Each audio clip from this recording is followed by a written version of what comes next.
Price Lord. கர்த்தருடைய நாமம் மட்டும் மகிமைப்படுவதாக. ஆமென். இன்று உபவாச நாள், 9வது நாள். கர்த்தருடைய கிருபையில் நீங்கள் வந்திருக்கிறீங்க. உங்கள் ஒவ்வொருவரையும் இயேசு கிறிஸ்துவின் இனிய நாமத்தினால் என் அன்பின் வாழ்த்துக்களை கூறி உங்களை வரவேற்கிறேன். எருசலேமில் யூத ஜனங்களும் இஸ்ரவேல் மக்களும் ஆண்டவருக்கு கீழ்ப்படியில் பாபிலோனிய மன்னன் வந்தா. அதுக்கு முன்னாடி ஏசாயா, எரேமியா, ஆமோஸ் தீர்க்க தரிசிகளை வச்சு ஆண்டவர் சொல்லி பார்த்தாரு. யாரும் கேட்கல. பாபிலோனிய மன்னன் வந்து மக்களை பிடிச்சிட்டு 70 வருஷம் அடிமையாக கொண்டு போயிட்டான். அதுக்கப்புறம் அவன் வந்து மகா பாபிலோனை நான் தான் கெட்டினேன்னு சொல்லி பெருமையாக பேசுகிறான். தேவாலயத்தை வந்து இடித்து போட்டு தீக்கரைக்கையாக்கி அலங்கத்தெல்லாம் ஒன்றும் இல்லாமல் ஆக்கிட்டு தேவாலய பனிமுட்டுகளை எடுத்துகிட்டு போய் அவனுடைய ஆலயத்தில் கொண்டு வச்சு அப்படி பண்ணிட்டான். அதனால் அது நேபுகாத் நேச்சரை வந்து வனாந்தரத்தில் அலைய விட்டுட்டார். ஒரு மன்னனை வனாந்தரத்தில் அலைய விட்டுட்டார். அப்புறம் அவர் அதுக்கப்புறம் ஆண்டவர்கிட்ட மன்னிப்பு கேட்டு மனம் திரும்புகிறத பார்க்குறோம். ஆனாலும் அவர் இறந்துடுறாரு. அவருடைய பையன் பெல்ஷாத்சார் அவர் என்ன பண்ணுறாரு, தேவாலய பனிமூட்டுகளை எடுத்து அந்த 70வது வருஷம் நிறைவடைய போகிற நேரத்தில் சரித்திர சான்றுபடி 68 வருஷம் இன்னும் 2 வருஷம் இருக்குங்கிறாங்க. அந்த நாட்களில் விட்டுருவேனா அவங்கள, அந்த பனிமுட்டுகளை எடுத்துகிட்டு வாங்க, நான் அதில் வந்து மதுபானம் குடிக்கணும்னு சொல்லி கூட இருந்தவங்களெல்லாம் வச்சு மதுபானம் குடிக்க வைக்கிறாப்புல. அப்புறம் செவுத்தில் வந்து மெனே திக்கல் உப்பார்சின்னு ஒரு வார்த்தை செவுத்தில் கை எழுதப்படுது. தேவனுடைய கை எழுதும் பொழுது உன்னுடைய ராஜ்யத்தின் முடிவு வந்துருச்சு, நீ திராசில் நிறுக்கப்பட்ட குறைவாக காணப்பட்ட உன்னுடைய ராஜ்யம் மேதிய பெர்சிய மன்னனுக்கு பிரித்து கொடுக்கப்பட்டதுன்னு சொன்ன உடனே அதை யார் சொல்கிறதுனா தானியல் அங்கே கொண்டு சிறைப்பிடிச்சு வச்சுருக்காங்க. அதனால் தானியல் வந்து அதுக்கு விளக்க உரை கொடுக்குறாரு. அன்னைக்கு நைட்டே மேதிய மன்னனை வந்து ஆண்டவர் வந்து மேதிய மன்னனோட ஆவியை எழுப்புறாரு. மேதிய மன்னன் வர்றான். ஆனால் தரியு வந்து நிற்கிறான். ஆனால் அவனால் அந்த இதை பிடிக்க முடியல. பார்த்தீங்கன்னா ஊருக்கு அடியில் கூடி, அதாவது அரண்மனை கோட்டைக்கு கீழே பாதை வச்சு அதுக்குள்ளே கூடி யூப்ரட்டிஸ் நதி போகுது, பெரிய நதி. என்ன பண்ணுறதுன்னு தெரியாமல் கோரேஸ் ராஜாவை கூப்பிடுறாரு. கோரேஸ் ராஜா வந்து படை வீரர்களை வச்சு நதியை மண்வெட்டியை வச்சு வெட்டி சதுப்பு நிலத்தில் இன்னொரு பக்கம் திருப்பி விட்டோன்னே ஊருக்குள்ளே நதி போகாமல் வெளியே போயிடுச்சு. அப்புறம் இவங்க உள்ளே போகிறாங்க. பார்த்தா அண்டர் கிரவுண்டு பூரா ரூம்பு கட்டி வச்சு உலகத்தில் உள்ள பொக்கிஷங்களை பூரா உள்ளே அடைச்சி தெரியாமல் வச்சுருக்காரு. ஆண்டவர் கோரேஸ் ராஜாவின் ராஜ்யம் நிறைவடையும் மட்டும், அதாவது எழும்பு மட்டும் இந்த 70 வருஷம் அவங்க இருப்பாங்கன்னு சொல்லி தீர்க்க தரிசனம் சொல்ல வச்சுருப்பாரு.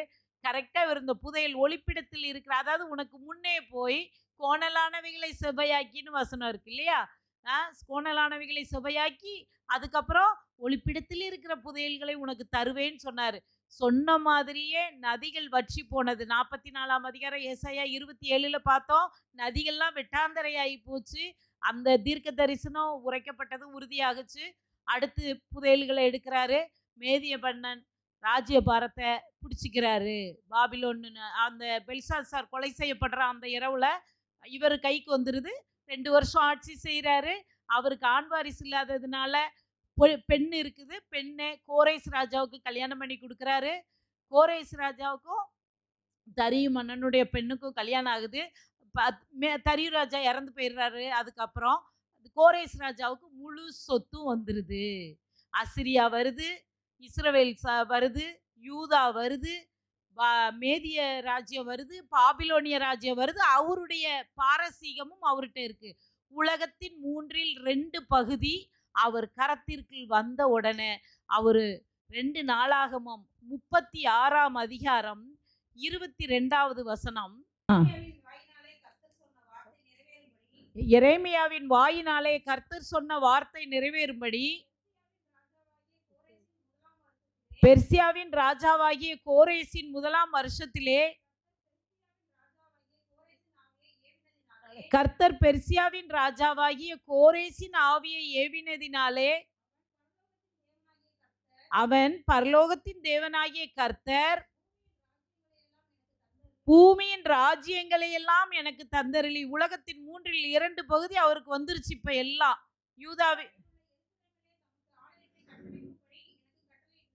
யூதாவில் உள்ள எருசலேமிலே தமக்கு ஆலயத்தை கட்டுவிக்கும்படி எனக்கு கட்டளை இருக்கிறார். இந்த சொத்து பத்தெல்லாம் அவர் கைக்கு வரவும் ஆண்டவர் சொல்றாரு, யூதாவில் ஆலயத்தை இடிச்சு போட்டுட்டு அந்த நேபுகாத்நேச்சர் வந்தானே, அந்த இடத்துல எனக்கு ஆலயம் கெட்டணும்பான்னு சொல்லி யார்கிட்ட சொல்றாரு? இந்த கோரேஸ் ராஜா கிட்ட சொல்றாரு. சரி, இப்ப அவர்கிட்ட ஆலயம் கட்டி வைக்கும்படி சொன்ன உடனே அவர் என்ன சொல்றாரு? அடுத்த வசனம், அவருடைய ஜனங்கள்னா நம்ம ஆண்டவருடைய ஜனங்கள் எல்லாரிலும் எவன் உங்களுக்குள் இருக்கிறானோ அவன் போகட்டும், அவனுடைய தேவனாகிய கர்த்தர் அவனோடு இருப்பாராக என்று பெர்சியாவின் ராஜாவையாகிய கோரேஸ் அறிவிக்கிறார் என்று ஆஜ்யம் எங்கும் எழுதி அனுப்பி விளம்பரம் பண்ணினான். பாருங்க, அப்ப இவர் சொல்றாரு, சிறையிருப்பை விட்டு நீங்க எல்லாரும் கிளம்பி போகலாம், உங்களுடைய தேவனுக்கு என்ன செய்யுங்க, இடிந்த போன இடத்துல போய் ஆலயத்தை கெட்டுங்க. 70 வருஷம் அடிமைகளா இருந்துட்டாங்க. இவர் ராஜ்யபாரம் வந்தாதான் அவங்களுக்கு 70 வருஷம் முடியும். இப்ப 70 வருஷம் முடிஞ்சோன்னா அவர் என்ன சொல்ற, சும்மா அனுப்புவாரா? சும்மா அனுப்புவாரா? இல்ல. பொருள் ஆண்டவர் சொன்னாரு, உனக்கு ஒளிப்பிடத்தில் இருக்கிற புதையல்களை தருவேன்னு சொன்னார்ல, இவ்வளோ புதையல்களை கொடுத்துருக்காருல்ல, சும்மா இல்ல. அப்போ அத்தனையும் கொடுத்து தேவாலயத்துல கர்த்தருடைய தேவாலயத்தில் உள்ள பனிமுட்டுகளை கொண்டு வந்து இங்க நேபுகாத்நேச்சர் அவனுடைய பாபிலோனிய தெய்வங்களுக்கு மத்தியில கொண்டு வச்சிருக்கிறான். அதெல்லாம் எடுத்து இருந்தாங்கப்பா உங்க ஆலயத்துக்குள்ளது கொண்டு போங்கப்பா அப்படின்னு சொன்னோன்னே, அங்க யார் தலைமை ஏத்து ஒருத்தர் போகணும் இல்லையா? அப்போ செருபாபேல்னு ஒருத்தர் இருக்காரு, அவர் பேரு. அங்க கொண்டு போய் அவங்க மொழியில பாபிலோனிய பேரு செஸ்பாத்சார்னு பேர் வைக்கிறாங்க. இந்த செருபாபேல் வந்து தாவீது வழியில வந்தவர், யூத ராஜா. அவரு ஒரு யூத அதிபதி தான், ராஜா தான். அவர் கையில எல்லா பனிமுட்டுகளையும் கொடுத்து இவங்களை வழிநடத்த ஒரு பிரதான ஆசாரியன்னு வேணும். யோசுவான்னு ஒரு பிரதான ஆசாரியனையும், நம்ம பழைய யோசுவா இல்லை, இவர் ஆசாரியனை யோசுவாவையும் முன்ன வச்சு எல்லாரும் போயிட்டு வாங்கன்னு சொல்லி என்ன செய்யறாரு, அனுப்பி வைக்கிற. யாரெல்லாம் யூதர்கள் இருக்கிறீங்களோ கிளம்பி போங்க அப்படின்னு சொல்லி அனுப்பி வைக்கிறார். சரியா? இப்போ என்ன நடக்குது அப்படின்னு சொன்னா, அனுப்பி வைக்கிற நேரத்துல முற்பிதாக்களை பத்தி கேட்டா அவங்களுக்கு தெரியல. 70 வருஷம் ஆயிருச்சா? யாரு? ஆபிரகாம், ஈசாக்கு, யாக்கோபு இப்படி கேட்டாலும் தெரியல. மோசேக்கு நியாய பிரமாணத்தை எழுதி கொடுத்தாங்கல்ல, ஆதியாகமம் யாத்திராகமெல்லாம் இருக்குல்ல, இதை பத்தி அவங்களுக்கு தெரியல. ஏன்னா 613 கட்டளைகள் அதுல இருக்கு. இதெல்லாம் உங்களுக்கு தெரியுமானா தெரியல. தெரியாத மக்களை அங்க கூட்டிட்டு போனா என்ன செய்வாங்க? நம்மளோட ஆண்டவர் எழுதி கொடுத்த கட்டளைகளை பிரமாணங்களும் அவங்களுக்கு தெரியணும்ல, அப்பதானே அதுக்கு கீழ்ப்படிஞ்சு போக முடியும். அப்போ என்ன பண்றதுன்னு யோசிக்கிறாங்க. எஸ்ரா தான் அங்க யாரு? டீச்சர், போதகர். எஸ்ரா வந்து இவ்வளத்தையும் அடிமையா இருந்த காலத்திலேயே அவர் அங்க சும்மா இருக்கல. ஏன்னா அவர் ஆசாரியன். ஆசாரிய வேலையும் பார்க்க முடியல, ஆலயத்துக்கு பணி செய்ய முடியல.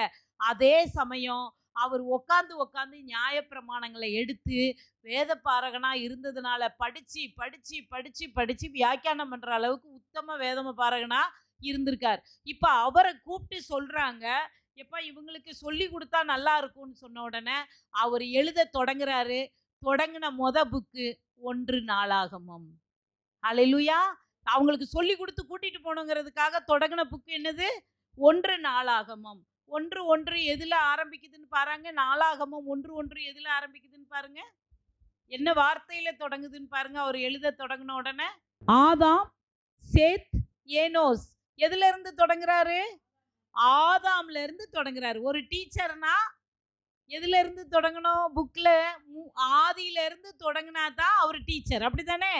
அப்போ ஆதாம்ல இருந்து சொல்ல ஆரம்பிக்கிறார். இந்த எஸ்ரா இவங்களுக்கு கூட்டிட்டு போற 70 வருஷம் சிறையிருப்ப இருந்த மக்களுக்கு சொல்லி கொடுக்கிறார். எப்படி சொல்லி கொடுக்கிறாருன்னா, ஆதாம் தொடங்கி அவங்க எல்லா கோத்திரங்களின் வம்ச வரலாற 1ஆம் அதிகாரத்திலிருந்து 9ஆம் அதிகாரம் வரைக்கும் சொல்லி கொடுக்கிறார். 1 நாளாகமம் 1ல இருந்து 9 வரைக்கும் ஆதாம்ல இருந்து மற்ற எல்லாரோடைய வம்ச வரலாற சொல்லி கொடுக்கிறார், சொல்றார். சரியா? எழுதியிருக்கிறார். அடுத்து சவுல் ராஜாவின் கடைசி யுத்தம். சவுல் ராஜா இருந்தாருல தாவீதுக்கு முன்னாடி, அவரோட கடைசி போர் யுத்தத்தை எழுதியிருக்காரு. 10ஆம் அதிகாரத்துல எழுதியிருக்கிறார். 3வது பகுதி தாவீதின் ஒன்றிணைந்த ராஜ்யத்தின் 33 ஆண்டுகால ஆட்சி. தாவீதின் சமஸ்த இஸ்ரவேலையும் மொத்தமா ஆண்டாரு 33 வருஷம். எருசலேம் ஃபுல்லா ஆண்டது 33 வருஷம். அந்த ஆட்சியை குறித்து இருக்கு. அடுத்து 2 சாமுவேல் புக்ல உள்ள சில நிகழ்வுகளும் அதுல எழுதப்பட்டிருக்கு. மொத்தம் 29 அதிகாரம் 3 பிரிவா பிரிச்சு 1லிருந்து 9 வரைக்கும் யாரோடது ஆதாம்ல இருந்து மற்ற வம்சங்களை ஃபுல்லா எழுதிட்டாரு. 10ஆம் அதிகாரத்துல சவுல் ராஜாவோட யுத்தம், கடைசி யுத்தத்தை எழுதியிருக்காரு. அதுக்கு 11ல இருந்து 29 வரைக்கும் தாவீது சமஸ்த எருசலேத்தையும் ஆண்டாரு 33 வருஷம். அது ஆட்சியை பத்தியும் 2 சாமுவேல் புக்ல இருந்த கொஞ்சம் நிகழ்வுகளும் அதுல இருக்கு. இதுதான் 1 நாளாகமம் புக்ல இருக்கு. மொத்தத்துல யூத ராஜ்யத்தின் அரசர்களை மட்டும் அதுல எழுதியிருக்கு. யூத ராஜ்யம், அதாவது இந்த பக்கம் 2 பேரும், அந்த பக்கம் 10 பேரும் கோத்திரமா, இங்க வட தேசம் தென் தேசமா புரிஞ்சாங்க. இந்த தென் தேசத்து யூத ராஜாக்களை குறிச்சு மட்டும் இதுல விளக்கமா 1 நாளாகமத்துல எழுதி இருக்கிறது. அதே மாதிரி யூத தேசத்தின் நற்காரியங்களையும் எழுதியிருக்காங்க. நீங்க படிக்கும் பொழுது இதை வாசித்துட்டு படிச்சீங்கன்னா 1 நாளாகமம் நல்லா விளங்கும். யூத தேசத்தின் நற்காரியங்களையும் பதிவு செஞ்சிருக்காங்க. சரியா? இப்போ சிறையிருப்புல இருந்து இவங்க திரும்பி போறாங்க இல்லையா? சிறையிருப்புல இருந்து இவங்க திரும்பி போற யூதர்களுக்கு எழுதப்பட்ட இப்புத்தகம் எதுக்காக எழுதப்பட்டது மொத்தத்துல அப்படின்னு சொன்னா, தேவனுக்கு பயந்து நடக்கும்போது எப்படிப்பட்ட ஆசீர்வாதம் நமக்கு கிடைக்கும். அவங்களுக்கும் கிடைச்சிச்சு. அதே இது நமக்கும் இன்னைக்கு தேவனுக்கு பயந்து நடக்கும் பொழுது என்ன ஆசீர்வாதம் கிடைக்கும். நம்ம வாழ்க்கையிலையும் சிறையிருப்பு இருக்கு தானே. ஏதாவது ஒரு சிறையிருப்பு வந்துருது இல்ல. சிலருக்கு ஏதாவது ஒரு வியாதி, தீராதது ஒண்ணு இது பண்ணிடுது, இல்ல தீராத கஷ்டம், ஏதோ ஒண்ணு இருக்கிறோம். ஆனாலும் கூட தேவனுக்கு பயந்து நடக்கும்போது இந்த சிறையிருப்பெல்லாம் இதே போல நம்மளை விட்டு ஆண்டவர் எடுத்து போட்டுருவார். அப்படிப்பட்ட ஆசீர்வாதத்தை உன்னதத்திலிருந்து அருளுகிற தேவனை நம்ம தெய்வமா பெற்றிருக்கிறோம். அதனாலதான் நம்ம பாக்கியவானா இருக்கிறோம், பாக்கியவதியா இருக்கிறோம். ஹல்லேலூயா. அடுத்து இதனோட தொடர்ச்சி 2வது நாளாகமம். இங்கிட்டு வட தேசம், அங்கிட்டு தென் தேசம். தென் தேசத்தை யூத கோத்திரம் ஆண்டாங்க. வட தேசத்தை யார் இருந்தா? இஸ்ரவேல் ராஜாக்கள் அந்த தேசத்துல இருந்தாங்க. எப்ராயிம் ஆண்டாங்க. எப்ராயிம் கோத்திரத்தார் ஆண்டாங்க. இந்த 2 நாளாகமத்திலையும் யூத ராஜாக்கள், இந்த 2 கோத்திரம் மட்டும், பெஞ்சமின் யூத கோத்திரம் இருக்கு இல்லையா, யூத ராஜாக்கள், இவங்க தாவீது ஆண்ட இந்த பக்கம், இந்த பக்கத்துல உள்ள ராஜாக்களின் விவரம் மட்டும் 2 நாளாகமத்துல எழுதியிருக்காங்க. சரியா? யூத ராஜாக்களை பத்தி இங்க எழுதியிருக்காங்க. கிட்டத்தட்ட 20 ராஜாக்கள் வரைக்கும், 22 ராஜாக்கள் வரைக்கும் யூத ராஜாக்கள்லாம் ஆண்டாங்க. தாவீது வராருல, சாலமோன், இவங்க வழியில 20 ராஜாக்கள் ஆண்டிருக்காங்க. இந்த 20 ராஜாக்கள்ல எப்படின்னா 12 ராஜாக்கள் சரியில்லை, 8 ராஜாக்கள் நல்ல ராஜாக்களா இருந்தாங்க. 8 ராஜாக்கள் நல்ல ராஜாக்களா இருந்தாங்க 2 நாளாகமத்துல. இப்ப இந்த 8 ராஜாக்களை குறிச்சு ஆண்டவர் விளக்கமா எஸ்ரா வச்சு எழுத வச்சிருக்காரு. இந்த நல்ல ராஜாக்களை குறிச்சு வேதத்துல விளக்கமா எழுத வச்சிருக்காரு. 12 ராஜாக்கள் உருப்படி இல்லாததுனால என்ன பண்ணினாரு அப்படின்னு சொன்னா, அவங்கள குறிச்சு சுருக்கமா எழுத வச்சுட்டாரு. சரியா? இந்த 12 ராஜாக்களும் மக்களை என்ன செஞ்சாங்க அப்படின்னு சொன்னா, தவறுதலான முறையில விக்கிரக வழிபாடுகளெல்லாம் இழுத்துட்டு போய் ஜனங்களை தேவனை விட்டு பின்வாங்க செஞ்சாங்க. தேவனை விட்டு வழி விலக செஞ்சாங்க, பின்வாங்க செஞ்சாங்க 12 ராஜாக்கள். இதை குறித்து ஆண்டவர் என்ன பண்ணியிருக்காரு, அதை எழுதி வச்சிருக்காரு. யார் இந்த மாதிரி பண்ணினாங்க அப்படின்னு சொல்லி எழுதி வச்சிருக்காரு. 8 மீதி இருந்த நல்ல ராஜாக்கள் தேசத்தை தேவனுக்கு நேரா திருப்பி விட்டு ஒரு மறுமலர்ச்சியை ஏற்படுத்தினாங்க. தேசத்துல உள்ள மக்கள் என்ன பண்ணாங்க? தேவனுக்கு நேரா திருப்பி விட்டாங்க. இந்த 8 ராஜாக்களும் நமக்கு ஆண்டவர் தான் தெய்வம், புரிஞ்சுக்கோங்க, இப்படியெல்லாம் இருக்காதீங்க அப்படின்னு சொல்லி இந்த 8 ராஜாக்களும் நல்லதை செஞ்சு தேசத்தை தேவனுக்கு நேரா திருப்பி ஒரு நல்ல ஒரு மறுமலர்ச்சியை உருவாக்குனாங்க. சரியா? அவர்கள்ல எந்த ராஜாலாம் ரொம்ப நல்ல ராஜான்னா, ஆசா ராஜா. எழுதிக்கோங்க, நீங்க படிக்கும் பொழுது அது என்னெல்லாம் பண்ணினாங்கன்னு உங்களுக்கு தெரியணும் இல்லையா? ஆசா ராஜா, ஆசா எழுதியாச்சா? யோசபாத்,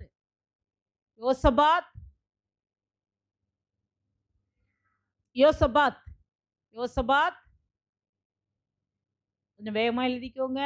யோவாஸ், அடுத்து யோவாஸ்,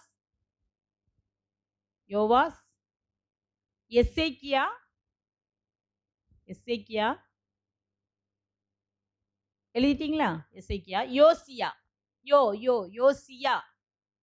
இத்தனை ராஜாவும் ரொம்ப நல்ல ராஜாக்கள். ஆண்டவர்கிட்ட ஜனங்களை திருப்பி கொண்டு போனாங்க. விக்கிர வழிபாடு இல்லாம, தோப்பு விக்கிரகங்கள்லாம் கெட்டி பலியிட்டதெல்லாம் இல்லாம ஆக்கி ஆண்டவர்கிட்ட நேர்மையான முறையில கொண்டு போன ராஜாக்கள். எதுக்காக இந்த ராஜாக்களை நம்ம சொல்றோம் அப்படின்னு சொன்னா, நீங்க படிக்கும் பொழுது இந்த ராஜாக்கள் வரும் பொழுது தேசத்துல மக்களுக்கு என்ன நல்லதெல்லாம் செஞ்சாங்க, எப்படி ஆண்டாங்கன்னு நீங்க படிக்கணும். அதுக்காக தான் அந்த ராஜா பேரை நம்ம முக்கியமா இங்கே சொல்றோம். சரியா? சரி. இப்ப 2 நாளாகமத்துல 36 அதிகாரம் இருக்கு. 2 நாளாகம புக்ல 36 அதிகாரம் இருக்கு. சரியா? 1ல இருந்து 9 வரைக்கும் சாலமோனின் ஆட்சி காலம். அடுத்து 10ல இருந்து 11 வரைக்கும் சாலமோனுக்கு அப்புறம் அவங்க பையன் காலத்துல ராஜ்யம் பிளவுபடுது. 10, 11ல சாலமோனின் பையன் ரெகபயோம் காலத்துல ராஜ்யம் 2ஆக பிளவுபடுது. வடதேசம் தென் தேசம்னு சொல்லி பிளவுபடுது. தென் தேசத்தை சாலமோன் பையன் ரெகபயாமும், வடதேசத்தை யெரொபெயாமும் ஆட்சி செய்றாங்க. யெரொபெயாமும் ஆட்சி செய்றாங்க. சரியா? அடுத்து 12ஆம் அதிகாரத்திலிருந்து 36வது அதிகாரம் வரைக்கும் யூதா ராஜ்யமும் அதன் வீழ்ச்சியும். யூத ராஜ்யமும் அதன் வீழ்ச்சியும். யூத ராஜ்யமும் அதன் வீழ்ச்சியும். இவ்வளவுதான் இருக்கு 36 அதிகாரத்துல. நீங்க படிக்கும் பொழுது இதை தான் படிக்க போறோம். இதை நினைவுல கொண்டு படிக்கும் பொழுது நமக்கு எந்த குழப்பமும் வராது. சரியா? சரி. ஜனங்களை தன் பக்கம் திருப்ப இந்த நேரத்துல என்ன பண்றாரு ஆண்டவர்? ஜனங்களை தன் பக்கம் திருப்புறதுக்கு என்ன பண்றாரு அப்படின்னு சொன்னா, தேவன் தீர்க்கதரிசிகளை எழுப்புறாரு. அதுல எந்தெந்த தீர்க்கதரிசி இந்த யூத ராஜ்யத்துக்காக எழுப்பினாருன்னு பார்க்கணும். இந்த 2 கோத்திரங்கள் ஆண்ட இடத்துல உள்ள யாரெல்லாம் அப்படின்னு சொன்னா, யோவேல், செப்பனியா, செப்பனியா, செப்பனியா, செப்பனியா, ஆபகூக், ஆபகூக், மீகா, மீகா, ஏசாயா, எரேமியா, இவங்க எல்லாம் யூதாவில் யூத தேசத்துக்கு தீர்க்கதரிசியா எழும்பினவங்க. சரியா? எரேமியா, ஏசாயா சொன்னதுக்கு அப்புறம் முதல்ல ஆமோஸ் தீர்க்கதரிசி வந்து சொல்லிட்டு போனாரு. அதுக்கப்புறம் ஏசாயாவை கொண்டு ஆண்டவர் 70 வருஷம் தீர்க்க தரிசனம் சொல்ல வச்சார். அடுத்து எரேமியாவை கொண்டு முதல்ல பிடிச்சிட்டு போனவங்களுக்கு 33 வருஷம், 2வது பிடிச்சிட்டு போனவங்களுக்கு 7 வருஷம், 40 வருஷம் தீர்க்க தரிசனம் சொன்னாரு எரேமியாவை கொண்டு. எந்த மக்களும் கொஞ்சம் கூட காது கொடுத்து கேட்கல. என்னைக்கும் ஆண்டவர் வந்து ஒரு காரியத்தை நமக்கு சொல்லி சிட்சிக்காம, திருந்திக்கோன்னு சொல்லாம நம்மளை ஒண்ணு எதுக்கும் ஒப்பு கொடுக்கறது கிடையாது. இந்த ஜனங்களை அவர் எவ்வளவோ சொன்னார்ல, எத்தனை தீர்க்க தரிசியை கொண்டு கண்டிச்சு உணர்த்தினாரு. விக்கிரக ஆராதனைக்குள்ள போவாதீங்க, இது பாவம், அப்படியெல்லாம் அவர் சொன்னாரு. ஒருத்தர் கூட கேட்காத சூழ்நிலையில தான் தீர்க்க தரிசிகளை கொண்டு சொல்ல வச்சாரு. தானும் சில நேரம் இடைப்பட்டு சொல்ல வேண்டிய சூழ்நிலை வந்தது. ஆனாலும் மக்கள் கேட்கல. கேட்காத பட்சத்துல தான் இன்னொரு மன்னனுடைய கையில இவங்கள ஒப்பு கொடுத்துட்டார். 70 வருஷம், 1 வருஷம் 2 வருஷம் இல்லை, 70 வருஷம். இவங்க போன உடனே அந்த தேசம் அவங்க வாழ்ந்தாங்க பாருங்களேன், அந்த தேசத்துல 70 வருஷம் அந்த அந்த பூமியே அந்த தேசமே அமைதியா இருந்ததாம், சந்தோஷமா இருந்ததாம் இவங்க போன உடனே. அது சொல்லப்பட்ட தீர்க்க தரிசனம். அப்ப 70 வருஷம் அடிமைகளா இவங்க பாபிலோன் தேசத்துக்கு நேபுகாத்நேச்சர் மன்னனால கொண்டு போகப்பட்டு மகா இக்கட்டுல இருந்தோன்னு சொல்லி நெகேமியா சொல்றாரு. மகா இக்கட்டுனா, கொடுமைன்னா கொஞ்சம் நெஞ்ச உபத்திரவம் கிடையாது. ஒரு புருவ முடிய கூட பிடுங்கி விட்டு மொட்டையடிச்சு ஆணென்று பார்க்காம பெண்ணென்று பார்க்காம, அவங்க கற்புகளுக்கு கூட உத்தரவாதம் இல்லாம, பகலெல்லாம் எவ்வளோ கஷ்டப்பட்டு அவங்களுக்கு வேலை செஞ்சு கொடுத்துட்டு பார்த்தீங்கன்னா நைட்டானா அவங்களுக்கு வீடுகள்லாம் கொடுக்க மாட்டாங்க. குன்றுகள்லையும் குகைகள்லையும் மலைகள்லையும் போய் அவங்களுக்கு ஒரு டென்ட் போடுறதுக்கு கூடாரமோ, விரிக்க ஒரு போர்வையோ, பெட்ஷீட்டோ எதுவுமே இல்லாத சூழ்நிலையில எங்கன இடம் கிடைக்குதோ அங்கன படுத்துட்டு, கிடைக்கிறத வாய்க்கு சாப்பாடு சாப்பிட்டுட்டு, வாழ்ற வாழ்க்கைய என்ன பண்ணியிருக்காங்க? வாழ்ற வாழ்க்கைய வாழ்ந்திருக்காங்க. அப்ப எவ்வளவு கஷ்டப்பட்டிருக்காங்க பார்த்தீங்களா? எவ்வளவு கஷ்டப்பட்டிருக்காங்க. அதான் நெகேமியா அத மகா இக்கட்டுன்னு சொல்லியிருக்காரு. மகா இக்கட்டு அப்படின்னு சொல்லியிருக்காரு. சரியா? இந்த சூழ்நிலையில எரேமியா சொன்ன மாரியே நேபுகாத்நேச்சர் மன்னன் வந்தான். கடைசியா இருந்தவங்களையும் பிடிச்சிட்டு என்ன பண்ணிட்டான்? ஆலயத்த தீக்கிரையாக்கிட்டு, சுற்றி இருந்த அலங்க சுவர்களெல்லாம் இடிச்சு போட்டுட்டு, எருசலேமையே கொளுத்தி விட்டுட்டு என்ன செஞ்சிட்டான்? போயிட்டான். எப்படி இருக்குங்க தேவனுடைய ஆலயத்தை சாலமோன் அதை கெட்ட சொல்ல எப்படி சந்தோஷமா இருந்தது. இன்னைக்கு அதுவே இல்லைங்க சொல்ல எவ்வளவு ஒரு துக்கமா இருக்கும். அப்படி ஜனங்கள் அடிமையா மொத்தம் 70 வருஷம் அங்க ஜனங்கள் அடிமையா கொண்டு போகப்பட்டுட்டாங்க.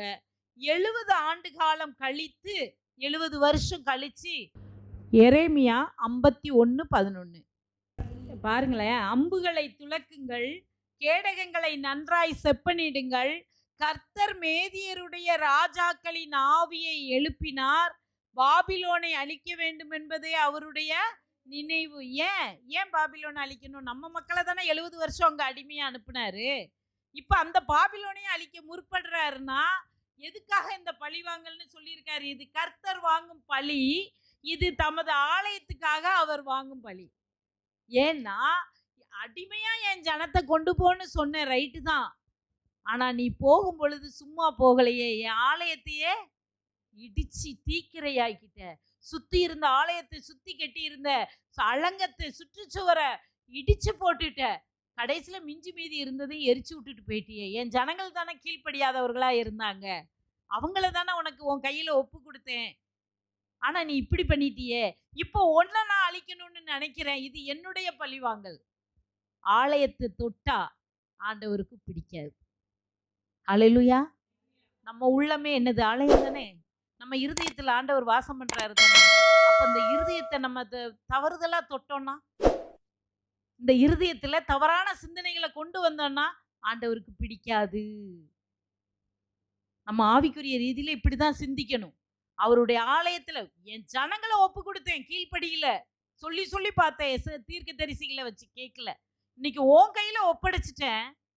ஆனா நீ ஆலயத்தையும் சுற்றுச்சுவரையும் இப்படி பண்ணுன பாத்தியா, நான் பழி வாங்குறேன். பாபிலோனே, உன்னை மேதிய மன்னன் தரியு கையில ஒப்படைக்கிறேன். அதனாலதான் அவர் என்ன செஞ்சாரு? நைட்டோட நைட்டா வந்தாரு. வந்து பார்த்துட்டு நதிக்கு நதி இப்படி இந்த ஊருக்குள்ள போய் அந்த அரண்மனை கோட்டையை தாண்டி போகுது. கோரேஸ் ராஜா வந்து ஹெல்ப் பண்ணி சதுப்பு நிலத்துல தண்ணியை வெட்டி விட்டுட்டு வெட்டாந்தரை ஆக்குவேன்னு சொன்னாரு. ஒளிப்பிடத்தில் இருக்கிற புதையல்களை உனக்கு தருவேன்னு சொன்னாரு. அது மேதிய மன்னன் மூலமா தரியு ராஜாவுக்கு வரணுங்கிறது தான் ஆண்டவருடைய கட்டளை. ஏன்னா ஒன்றாவது நாளாகமும் இப்போ பார்த்தோம், 2வது நாளாகமும் பார்த்தோம். 2வது நாளாகமும் 36ஆம் அதிகாரம் 22, 23ல கோரேஸ் ராஜாவின் ஆவியை எழுப்பி ஆண்டவர் சொல்றாரு. கோரேஸ் ராஜாவின் ஆவியை இப்போ முதல்ல மேதியருடைய ஆவியை எழுப்பினேன்னு சொல்றாரு. எதுக்கு மேதியருடைய ஆவியை எழுப்பினது? பாபிலோனை அழிக்க, பாபிலோனை அழிக்கிறதுக்கு. இப்ப நம்ம வாசிச்சது 51:11 பாபிலோன் அழிக்கிறதுக்கு. ஆனா கோரேசுடைய ஆவியை எழுப்பி என்ன செய்ய வச்சாரு? ஒளிப்பிடத்தில் இருக்கிற உனக்கு முன்னே போய் கோணலானவைகளை செவ்வையாக்கி, வெண்கல கதவுகளை உடைத்து, இருப்பு தாழ்பால்களை முறித்து, அந்தகாரத்தில் இருக்கிற பொக்கிஷங்களை கொடுத்து, ஒளிப்பிடத்தில் இருக்கிற புதையல்களை நான் உனக்கு அண்டர் கிரவுண்ட்ல ஒளிச்சு வச்சிருக்க அத்தனை தங்கம் வெள்ளி எல்லாம் நீ எடுத்துப்ப. அதோட மட்டும் இல்ல, நீ என் தாசன், என் ஊழியக்காரன். நான் யாக்கோபு நிமித்தமா உன்னை தெரிஞ்சிருக்கேன், என் இஸ்ரவேல் நிமித்தமா உன்னை தெரிஞ்சிருக்கிறேன். நீ என்னை அறியாது இருந்தோம் நான் உனக்கு நாமம் தரித்தேன். கோரேஸ் ராஜாவை குறித்து ஆண்டவர் சொல்றாரு. நீ உனக்கு ஏன்னா அவன் யாரு? பாரசீக மன்னன். யூதர்களுக்கு அதுக்கு சம்பந்தமே இல்லை. ஆனா உனக்கு நாமம் தரித்தேன் அப்படின்னு சொல்லி ஆண்டவர் சொல்றாரு. சொன்ன ராஜாவை அதோட விடல. கோரேஸ் ராஜா வாயாலேயே சொல்றாரு. 2 நாளாகமத்துல 36ஆம் அதிகாரத்துல 22, 23 அவர் வாயினால எப்படி சொல்றாருன்னா, எனக்கு பூமியில் உள்ள ராஜ்யங்களின் பெரும்பகுதி ஆண்டவர் எனக்கு கொடுத்துட்டாரு. 3ல 2 பகுதி அவர் கைக்கு வந்துட்டு, இஸ்ரவேல் வந்துருச்சு, அசிரியா வந்துருச்சு, யூதா வந்துருச்சு, மேதியா வந்துருச்சு, பெர்ஷியா வந்துருச்சு, எல்லாம் அவர் கையில வந்து நிக்குது. எனக்கு எல்லாம் தந்தரிலிட்டா உங்க கர்த்தர். கர்த்தர் எனக்கு தந்தருளி அதோட விடல. அவருடைய நாமத்துக்கென்று அந்த இடிஞ்ச ஆலயத்தை கெட்ட சொல்லி எனக்கு கட்டளையிட்டார்னு சொல்லி முடிக்கிறார். இவ்வளத்தையும் யார் எழுதுறா? எஸ்ரா. எஸ்ரா கூட்டிட்டு போகணும்ல, 70 வருஷம் முடிஞ்சு கூட்டிட்டு போகும் பொழுது இந்த ஜனங்களுக்கு ஆதியிலிருந்து சொல்லணும். அவர் தான் டீச்சர், போதகர். செருபாபேல் சொல்றாரு, நீ தான்ப்பா உங்களுக்கு சொல்லணும், நான் கூட்டிட்டு போறேன் 50,000 பேரை எனக்கு கீழே. எஸ்ரால 1லிருந்து 6 வரைக்கும் அதை தான் நம்ம பார்ப்போம். 7லிருந்து 10 வரைக்கும் எஸ்ரா 2வது மறுமலர்ச்சியா கொஞ்சம் பேரை கூட்டிட்டு போவார், அர்த்தசிஷ்ட ராஜா காலத்துல. அப்ப இவர் சொல்லுவார், நான் கூட்டிட்டு உங்களை போறதுக்கு முன்னாடி தேவனை பத்தி, நியாயப்பிரமாணங்கள், கட்டளைகளை பத்தி தெரியணும், ஆதியிலிருந்து தெரியணும்னு தான் 1 நாளாகமம் ஆதாம்ல இருந்து தொடக்கி சொன்னார். எழுதி முடிக்கிறாரு. முடிக்க சொல்ல இப்படி சொல்றாரு. சொல்லி முடிச்சுட்டு அதே 22, 23வது வசனம் எஸ்ரா 1:2ல இருக்கும். அதே வசனம் அப்படியே இருக்கும். ஏன்னா முடிச்சுட்டு அதை தொடங்குறவரும் அவரே. இப்ப நம்ம போறோம் அப்படின்னு சொல்லி கூட்டிட்டு போறாரு. நேத்து எஸ்ராவோட புக்க நம்ம பார்த்துட்டோம். ஆலயம் கெட்ட 2 பேர் தடை செஞ்சாங்க, இந்த பிரச்சனைகள்லாம் வந்தது. ஆனாலும் ஆலயம் 16 வருஷத்துக்கு அப்புறம் கெட்டி முடிக்கப்பட்டது. அதுக்கப்புறம் பூரிம் பண்டிகை, புளிப்பில்லாத அப்ப பண்டிகை, பஸ்கா பண்டிகை எல்லாம் சந்தோஷமா அவங்க நிறைவேற்றினாங்கன்னு சொல்லி நம்ம எஸ்ரால ஒரு நல்ல ஒரு மறுமலர்ச்சி ஏற்பட்டது அப்படின்னு சொல்லி நேத்து பார்த்துருக்கோம். நாளைக்கு நம்ம பார்க்க போறது நெகேமியா தான் பார்க்கணும். நெகேமியா எப்படி 12 வாசல்களையும் அலங்கத்தையும் கெட்டினார்னு பார்க்கணும். அதுக்கு முன்னாடி நெகேமியாவுக்கு அப்புறம் எஸ்தர் தான் இருக்கு. எஸ்தரை பார்த்துட்டு வந்துட்டு நெகேமியா பார்ப்போம். அப்போ அதுக்கு தொடர்ச்சி கிடைக்கும். சரியா? நாளைக்கு நம்ம எஸ்தரை பார்த்துட்டு நாளா நின்று நெகேமியா புக்கு பார்க்கலாம். சரியா?